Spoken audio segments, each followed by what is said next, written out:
Okay, so we're just going to run through some stretching principles showing you how to increase your flexibility, range of movement. People underestimate the need and power of stretching and how much benefit it will give you when you do it properly. The problem is people either don't hold the stretches long enough, or they use either pure static or not enough dynamic, or combination of the both. So I'm going to show you a little bit how to do both. Range of movement. You need to strengthen up muscles through end of movement. Now, as you strengthen up a muscle through an end of movement, that's how you will progress the extensibility in a muscle fibre, i.e. you'll be able to stretch further. Static stretching is all well and good, dynamic stretching is all well and good, but it'll only take you so far. So to increase, as I'm going to do it, all we need is body weight, bit of space, band. I'll start off with back, work the way at the body. Here we go. So we're going to go into a flow. So first movement, thighs up off the floor, chest up nice and high. Hold, push back into the heels, bum comes high, stretch the hamstrings. Flex through. I'm going to work through a flow reasonably quickly,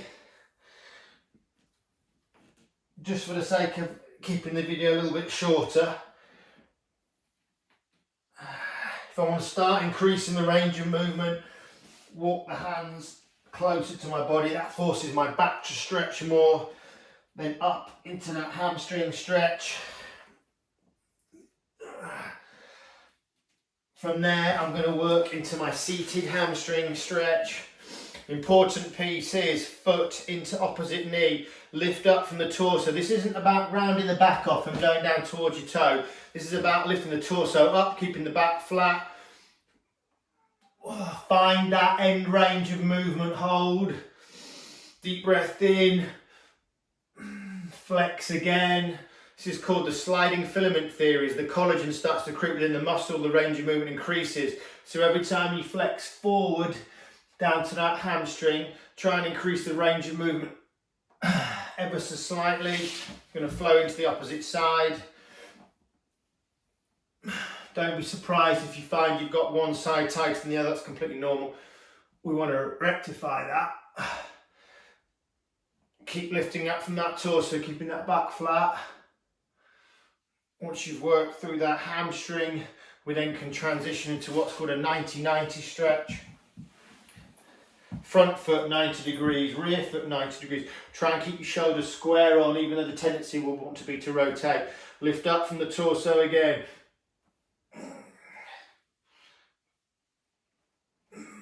Find that end range of movement on that hip mobility.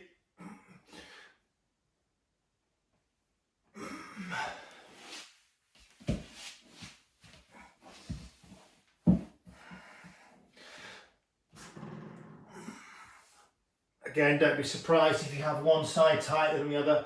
Try and keep those hips square.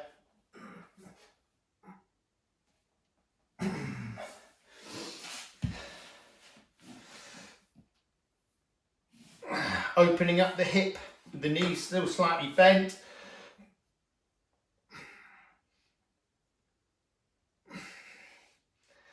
Opening up chest and shoulders, keeping that chin high up off the chest.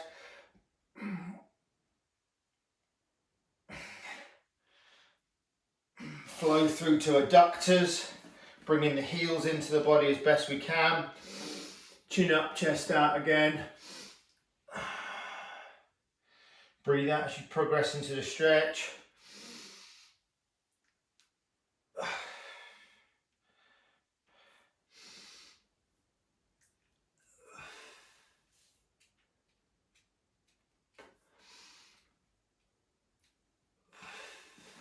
Double length through.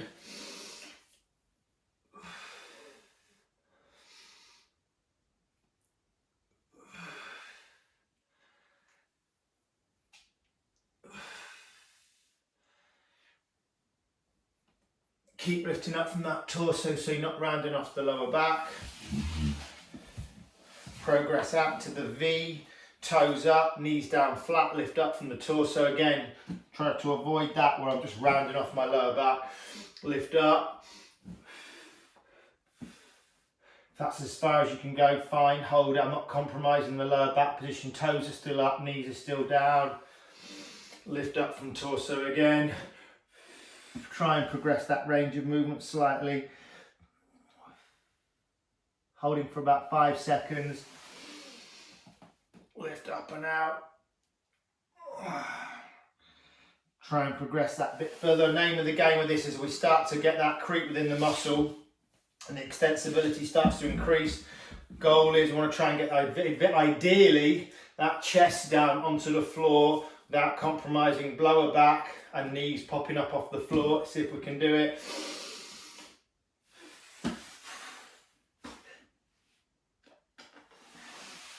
There's your progressive range of movement. There's a whistle stop workout stretch to help improve hip, lower back, really open up all that lower body mobility. Give it a try, see how you get on with that.